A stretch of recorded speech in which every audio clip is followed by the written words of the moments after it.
Primeira história. A filha de santo que não aceita. Um não. Terminei com Lúcia quando percebi que estar com ela era como viver trancado por dentro. Achei que tinha escapado. Mas certas pessoas não aceitam silêncio como resposta. 8 meses depois, ela apareceu na minha porta com um pote de barro nas mãos.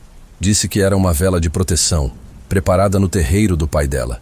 Quis deixar como sinal de paz. Marina, minha companheira atual, ficou desconcertada. Eu só quis evitar cena. Coloquei o pote na lavanderia, ainda com a tampa. Esqueci dele. Até que naquela madrugada, acordei com um cheiro de cera derretida. A casa estava escura, mas havia uma luz pulsando atrás da porta da lavanderia. Quando abri, o pote estava destampado. A vela, aquela mesma, estava acesa lá dentro, queimando devagar. Ninguém tinha ido até lá, e o fósforo continuava intacto na gaveta da cozinha. Apaguei a vela na hora. Não pensei em nada além disso. Estava acesa e eu não tinha acendido. Tampei o pote e deixei ali mesmo, no chão da lavanderia. No dia seguinte, joguei tudo no lixo. O pote, a vela, até a tampa.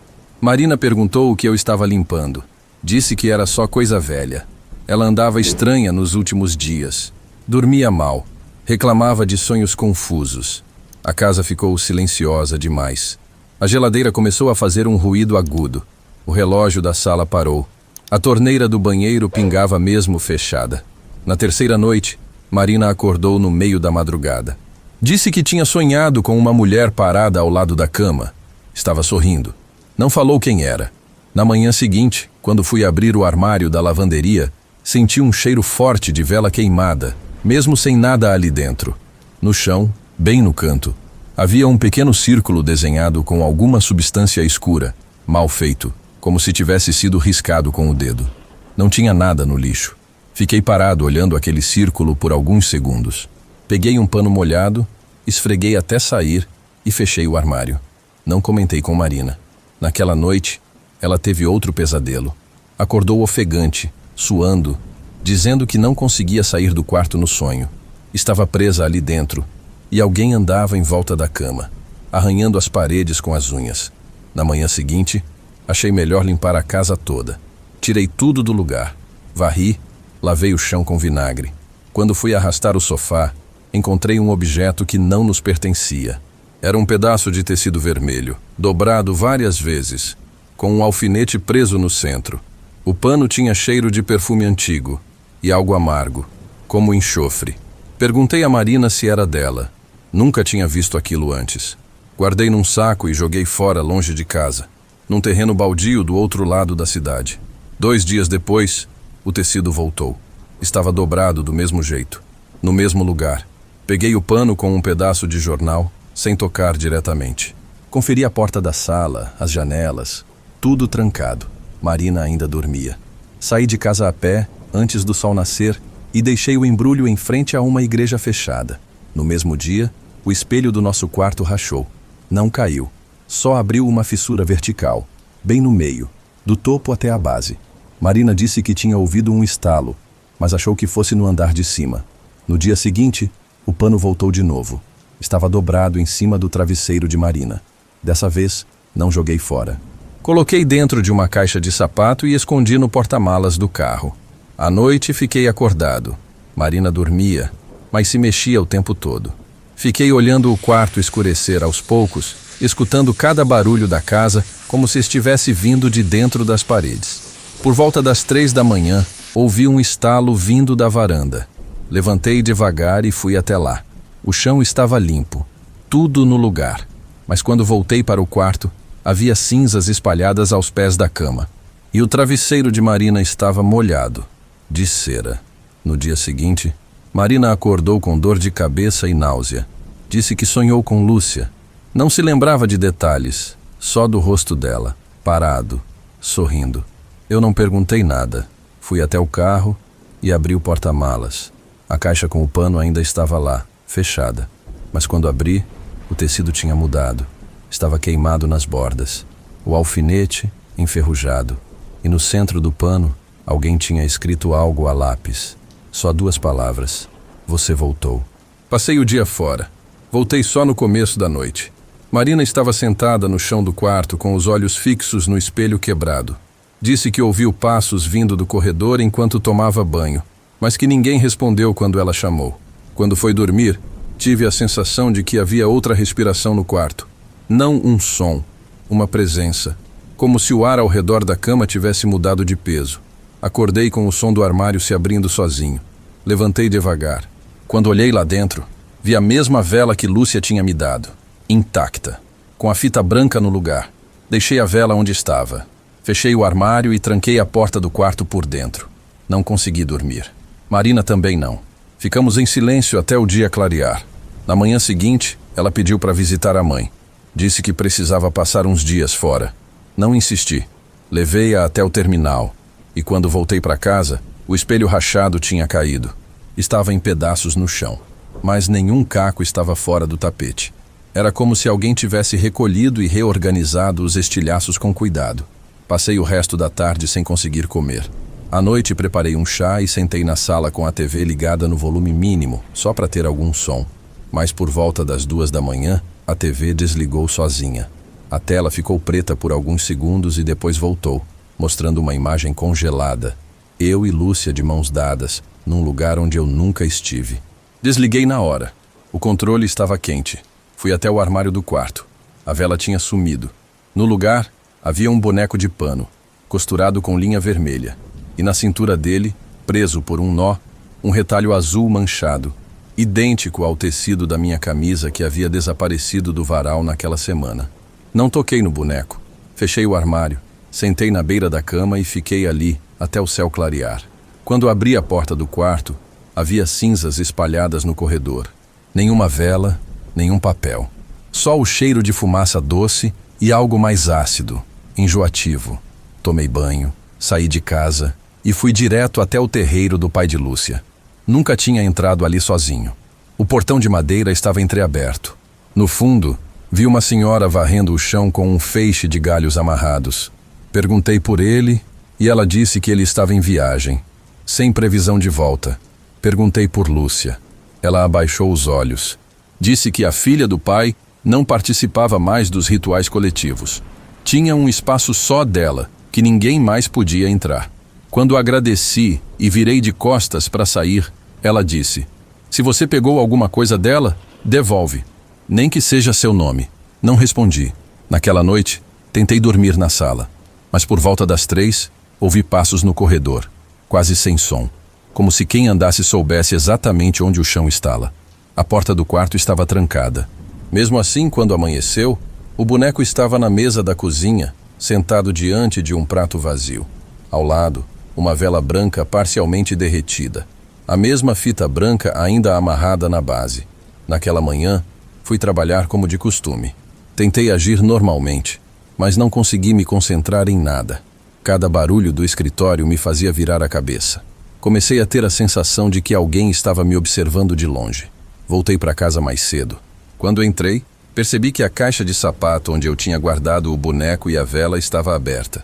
Não faltava nada, mas a posição dos objetos estava diferente. Na sala, encontrei uma foto que não estava ali antes. Era uma imagem borrada, mas dava para reconhecer meu quarto. Eu dormindo de lado, coberto até o peito. No canto inferior da foto, dava para ver parte do armário, aberto.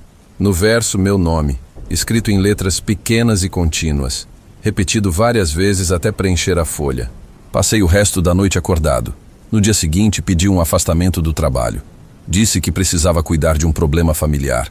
Era mentira, mas foi o melhor que consegui inventar. No fim de semana, comecei a organizar minhas coisas. Já tinha decidido ir embora. Só não sabia ainda para onde. No domingo, terminei com Marina. Disse que era melhor assim. Não expliquei muito. Ela não discutiu. Só perguntou se tinha outra pessoa. Neguei com a cabeça. Ela parecia mais aliviada do que magoada. Na segunda-feira fiz as malas e fui embora. Peguei um ônibus para o interior, onde parte da minha família ainda mora.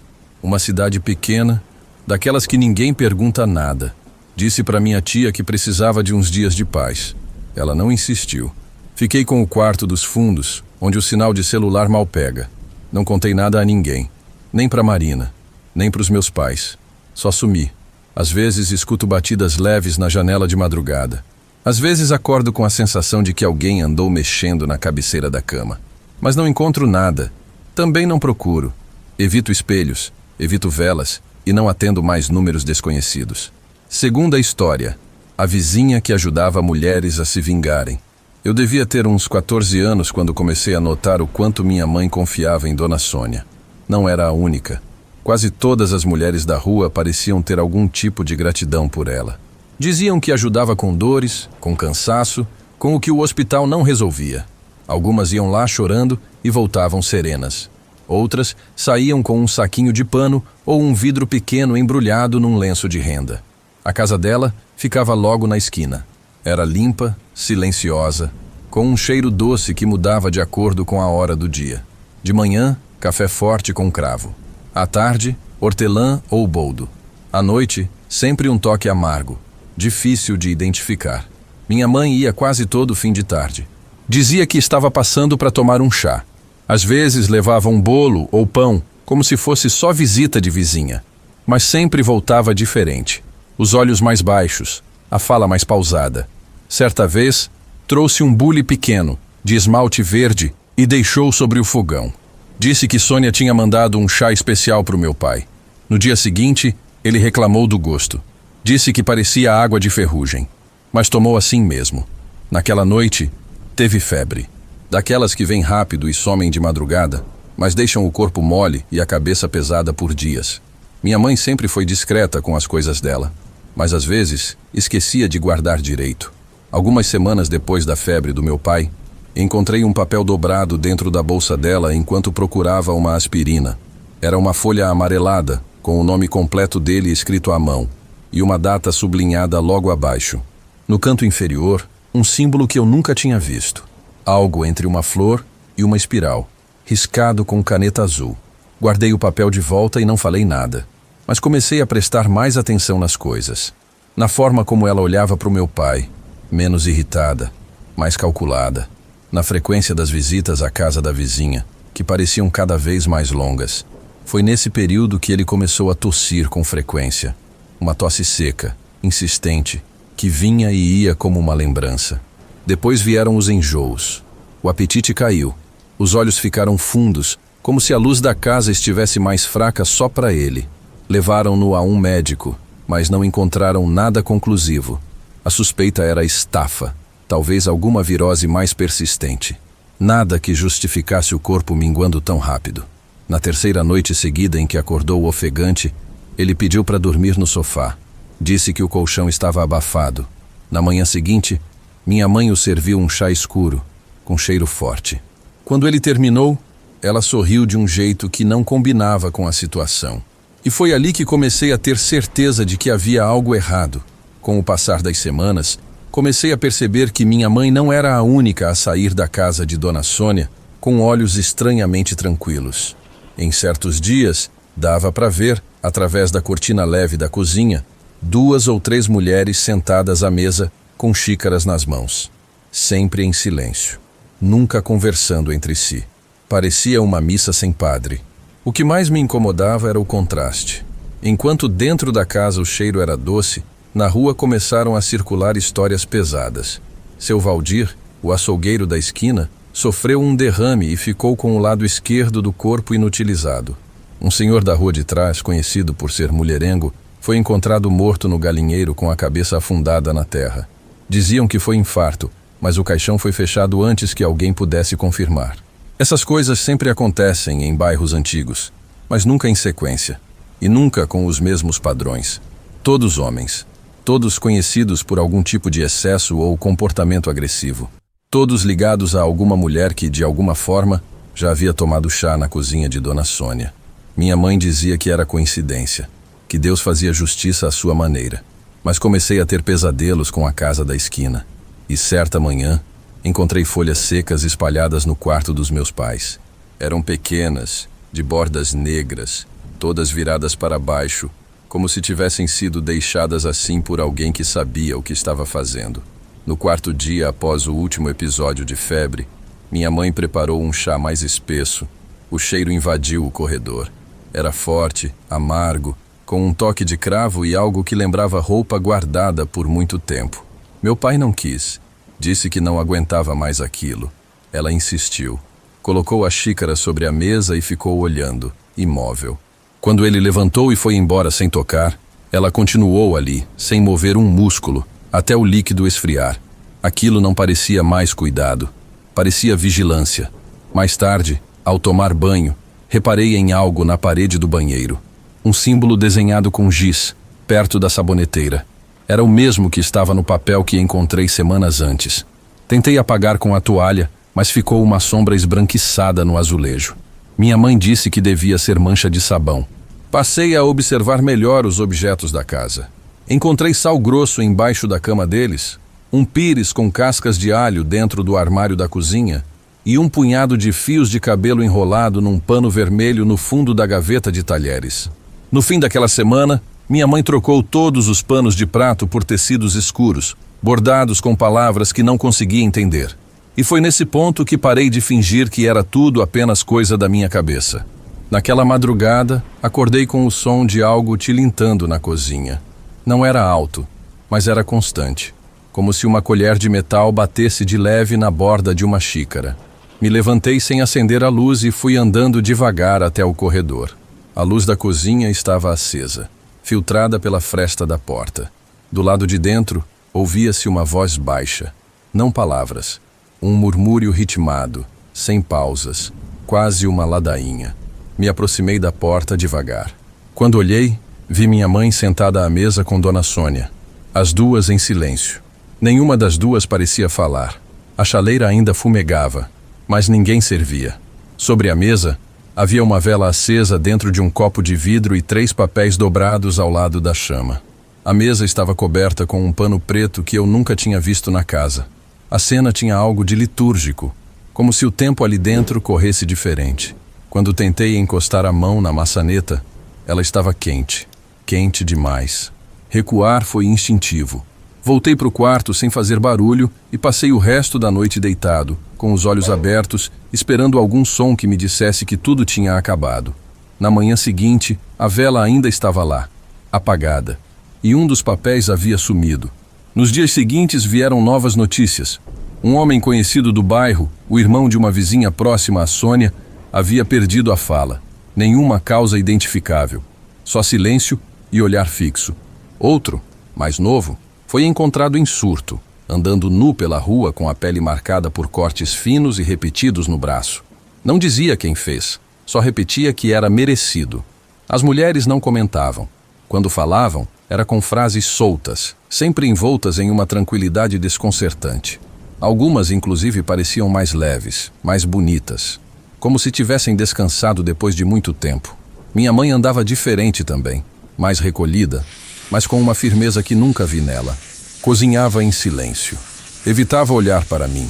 Passava mais tempo no quarto, escrevendo em cadernos antigos e queimando cascas de fruta em uma lata no quintal. Foi quando decidi abrir o armário dela. No fundo, dentro de uma caixa de sapato, havia um frasco pequeno. O líquido lá dentro era grosso, esverdeado, com algo flutuando. Difícil de distinguir à primeira vista. Mas olhando mais de perto, vi pedaços minúsculos, marrons, como fragmentos de unha ou lascas de dente. Fechei a caixa, devolvi ao lugar e saí do quarto. No fim da tarde, minha mãe voltou da casa de Sônia com um envelope branco. E no rosto, o mesmo sorriso que eu via nas outras mulheres. Um sorriso que parecia vir de algum lugar mais fundo que a alegria. Naquela noite, vi minha mãe sair com a caixa nas mãos. Não disse nada. Só pegou a chave, atravessou a rua e entrou na casa de Dona Sônia. Esperei alguns minutos e fui atrás. O portão estava encostado, a luz da cozinha acesa. Do lado de fora vi as duas de costas. Minha mãe entregava o frasco como quem entrega um presente frágil. Dona Sônia pegou com cuidado e colocou sobre a mesa. Depois, abriu uma gaveta e tirou um envelope pardo, grosso, que passou à minha mãe com as duas mãos. Não vi o que havia dentro, mas a forma como ela o segurou, com os dedos trêmulos, me fez entender que aquilo tinha peso. Voltei antes que me vissem. Fingir que nada aconteceu foi mais difícil do que eu pensava. Na manhã seguinte, meu pai não levantou. Estava acordado, mas não falava. Quando tentei ajudá-lo a se sentar, percebi que o lado direito do corpo não respondia. Chamamos a emergência. No hospital, os exames não encontraram motivo para a paralisia. Apenas disseram que era neurológico e o mantiveram internado para observação. Minha mãe ficou calma. Não chorou. Não se assustou. Só disse que ele precisava descansar. Naquela tarde, recolhi todos os papéis da casa. Queimei os panos escuros, os pires com alho, os saquinhos escondidos. Mas o cheiro que ficou depois da fumaça era outro. Um cheiro quente, que lembrava terra molhada e vela antiga. Nos dias seguintes, minha mãe evitava sair de casa. Sônia também. Não se viam mais juntas. As visitas acabaram. A porta da casa da vizinha permaneceu fechada por dias, até que uma caminhonete estacionou de madrugada e levou tudo embora. Ninguém se despediu. Nenhuma explicação. 2 semanas depois, Sônia não estava mais na cidade. A recuperação do meu pai foi parcial. Voltou a falar, mas nunca mais conseguiu andar sem ajuda. A cabeça também parecia diferente. Esquecia nomes, misturava memórias, confundia datas. A mãe dizia que era coisa da idade. Eu sabia que não era. Hoje moro longe, cortei contato com muita gente.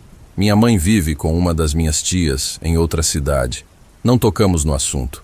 Às vezes recebo mensagens dela. São curtas. Boas noites, bênçãos, pedidos de paz. Sempre começam com a mesma frase. Aqui está tudo calmo. De tempos em tempos, ainda sonho com aquela cozinha. O pano preto sobre a mesa, a vela acesa dentro do copo, os papéis dobrados. Em alguns sonhos, um dos papéis tem meu nome. Quando acordo, evito chás. Qualquer um. Prefiro café forte, sem açúcar, sem cheiro doce. E quando ouço água fervendo, desligo antes que borbulhe demais. Terceira história. A amarração da minha própria irmã. Quando Tatiane veio morar conosco, ninguém estranhou. Ela era minha irmã mais nova, estava saindo de um namoro longo e precisava de um tempo para se reorganizar. Eu disse que a casa era dela. Disse isso com naturalidade, como quem oferece abrigo a alguém da própria carne. Kleber não se opôs. No começo, até parecia animado com a ideia. Os primeiros dias foram leves. Tatiane ajudava com as tarefas, distraía nosso filho, fazia jantares com receitas da nossa infância. Parecia grata por estar ali. Com o tempo, foi se instalando. Trocou as cortinas do quarto de hóspedes, organizou os armários da cozinha, começou a fazer compras por conta própria. Kleber começou a mudar. Pequenas coisas. Passava mais tempo no celular, chegava mais tarde, evitava conversas longas. Quando estávamos juntos, ele parecia desconectado. A presença dele dentro de casa não era mais a mesma. Mas o que mais me incomodava era a leveza com que falava da Tatiane. Dizia que ela estava mais madura, mais centrada, diferente daquela menina avoada de antes. No fundo, algo em mim começou a enrijecer. Não era ciúme, não era paranoia. Era o incômodo de ver alguém ocupando espaços que antes eram meus, de forma tão natural que ninguém parecia notar. Eu sempre tive o hábito de limpar a casa sozinha. Era minha forma de pensar. Quando o desconforto começou a crescer, esse hábito se intensificou. Lavava, esfregava, reorganizava. E foi nessas limpezas que percebi os primeiros sinais de que algo não estava certo. O quarto de Tatiane tinha um cheiro específico. Não era perfume, nem amaciante. Era uma mistura de incenso doce com alguma coisa que lembrava cravo queimado. Um cheiro que permanecia mesmo depois de ventilar o cômodo. E às vezes, depois que ela tomava banho, o banheiro também ficava com aquele cheiro estranho, levemente enjoativo, pesado. Comecei a notar objetos fora do lugar. Uma das minhas calcinhas sumiu do varal. Depois, uma foto antiga minha e do Kleber desapareceu do porta-retrato. Achei que tinha guardado em outro lugar, mas procurei em todas as gavetas. Até que, ao buscar um remédio na bolsa de Tatiane, encontrei a sacola. Lá dentro, minha escova de cabelo, uma fita vermelha enrolada e um pequeno pedaço da toalha de banho que costumava usar. Fechei a sacola. Coloquei de volta. Não falei nada. Só naquela noite, pela primeira vez em muito tempo, tranquei o quarto por dentro e tentei dormir em paz. Tatiane começou a preparar chás quase todas as noites. Dizia que ajudava a relaxar. Servia em canecas diferentes, sempre com alguma erva que ela mesma comprava. Canela, gengibre, arruda. Às vezes o cheiro era reconfortante. Outras deixava o estômago revirado antes mesmo do primeiro gole. Numa noite em que Kleber e eu tínhamos discutido por bobagem, ela apareceu com uma xícara fumegante. Disse que era para acalmar o coração. Aceitei por cansaço. A xícara esquentava as mãos de um jeito estranho. A cor do líquido era mais escura que o normal, e o cheiro tinha algo de vinagre, de terra molhada, de coisa guardada. Naquela noite, dormi um sono pesado, do tipo que não tem sonhos. Acordei com dor de cabeça, a língua amarga, o corpo cansado como se tivesse corrido o dia inteiro. Kleber não estava na cama. O travesseiro dele estava intacto. Encontrei-o dormindo no sofá, enrolado num cobertor que eu nunca tinha visto. No corredor, havia marcas de pés molhados, como se alguém tivesse andado descalço durante a madrugada. A porta do quarto de Tatiane estava encostada. Mais tarde, ao tentar levantar da cama, senti um peso inexplicável nas pernas, como se tivessem amarrado alguma coisa em mim durante a noite. Fui tomada por uma certeza silenciosa de que alguma coisa havia sido feita. Não dita, não visível, mas presente. Algo que andava por dentro da casa. Resolvi abrir a gaveta de roupas de Tatiane. No fundo, havia uma caixa de papelão velha, amarelada nas bordas. Dentro, um boneco de pano, feito à mão, com linhas vermelhas costurando o corpo, a boca e os pulsos. No centro, costurada com pontos miúdos, uma tira de tecido que reconheci, parte de uma das minhas calcinhas, sumida semanas antes. Havia cabelo colado na base e um papel dobrado em 4, com os nomes Kleber e Marcela, escritos em letra tremida. Entre os nomes, um traço atravessado, como um corte. Voltei para o meu quarto, com o estômago revirado. Olhei para Kleber, que dormia de novo no sofá, e pela primeira vez senti medo. As coisas começaram a sair do meu controle com uma velocidade que eu não conseguia acompanhar. Kleber mal me encarava. Estava sempre ocupado, sempre com pressa. O pouco que ainda trocávamos em palavras parecia mecânico, sem intenção. Quando ficávamos na mesma sala, o silêncio era constrangedor e desconfortável. Tatiane, em contrapartida, parecia perfeitamente confortável na função que ocupava. Sabia exatamente o que Kleber gostava de comer. Passava tempo com nosso filho. Assistia aos mesmos programas que ele. Estava em todos os cantos da casa, dobrando roupas que não eram dela, lavando louças que ela mesma sujava, servindo um tipo de zelo que não era pedido, mas que se oferecia como indispensável. Ela se vestia com discrição, como quem respeita limites. Mas era nos gestos que se insinuava. Um comentário sobre o cansaço dele, uma risada que não cabia, uma preocupação exagerada com a saúde do meu marido. Foi numa madrugada que acordei com um cheiro. O mesmo cheiro que antes aparecia só no quarto dela. Agora invadia o corredor. Ervas, um cheiro doce e meio enjoativo. Fui até a cozinha. E ali vi Tatiane, sozinha, de camisola, tirando a própria calcinha e usando para coar o chá. Eu fiquei em choque porque nunca vi algo assim. Voltei para o quarto antes que ela me visse, mas fiquei na dúvida se realmente isso aconteceu ou se eu estava sonhando. Acordei antes do despertador. A cabeça latejava, o corpo pesado como se não tivesse dormido. Kleber não estava na cama. Não ouvi a porta se abrir, não ouvi passos. Só o silêncio. Aquele tipo que parece proposital. Na cozinha, havia uma única xícara sobre a pia. O fundo ainda úmido. Chá. O mesmo cheiro da noite anterior. Eu percebi nessa hora que eu realmente vi a minha irmã fazendo o chá, que não foi delírio meu. O quarto dela estava com a porta encostada. Não entrei. Peguei minha bolsa, levei nosso filho para a escola e fui trabalhar.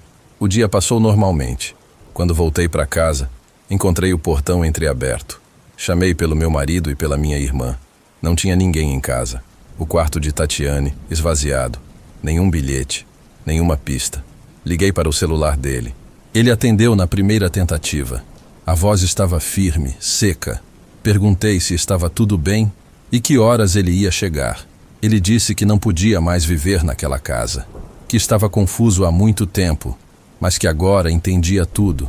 Disse que amava Tatiane, que ela era o amor da vida dele E por isso tinham ido embora. Só isso. Depois desligou. Eu fiquei em choque. Fui ao nosso quarto, abri o armário e as roupas dele não estavam lá. Naquela noite, fiquei sentada no chão da cozinha até amanhecer. Eu chorei compulsivamente a noite inteira. Depois que eles se foram, nada fez sentido por um tempo. Eu funcionava no automático, tentando manter as rotinas do meu filho. Mas por dentro estava vazia. Dormia pouco, chorava sozinha. Me sentia menor do que qualquer coisa viva dentro daquela casa. O peso não era só da traição. Era como se eu tivesse sido espiritualmente esmagada. Foi minha vizinha que me levou até a benzedeira. Disse que eu precisava me limpar, que tinha coisa grudada em mim. No começo, fui por desespero. A mulher me ouviu calada. Depois, sem que eu dissesse nada, perguntou se alguém da minha família havia feito chá usando uma calcinha como coador. Me faltou o ar. Ela explicou que aquele tipo de amarração era feito para prender o desejo, para envenenar o afeto, para dominar pela repulsa e pela obsessão. Que era ritual antigo, sujo, e que quando feito entre mulheres da mesma família, o efeito podia virar maldição. A benzedeira me passou banhos, rezas, defumações. Disse que a parte mais difícil seria cortar o vínculo emocional. E estava certa. A dor que isso me causou era imensa. Mas pelo menos agora eu sabia o que tinha sido feito comigo. E aquilo me devolveu o direito de odiar. Depois de 2 anos eu consegui me refazer. Fiz terapia, mudei de cidade, reconstruí minha autoestima. Cuidei do meu filho. Casei de novo. Nunca mais procurei saber de Tatiane e do Kleber. Mas a última notícia que eu tive foi que ela e Kleber viviam um inferno, que ele tinha se tornado um homem violento, que os vizinhos tinham chamado a polícia algumas vezes e que mesmo assim ele não a deixava e nem ela saía. Era como se estivessem presos um ao outro, como se o ritual tivesse virado prisão para os dois. Hoje eu só quero distância deles e de qualquer pessoa que tente entrar na minha vida para prejudicar meu casamento.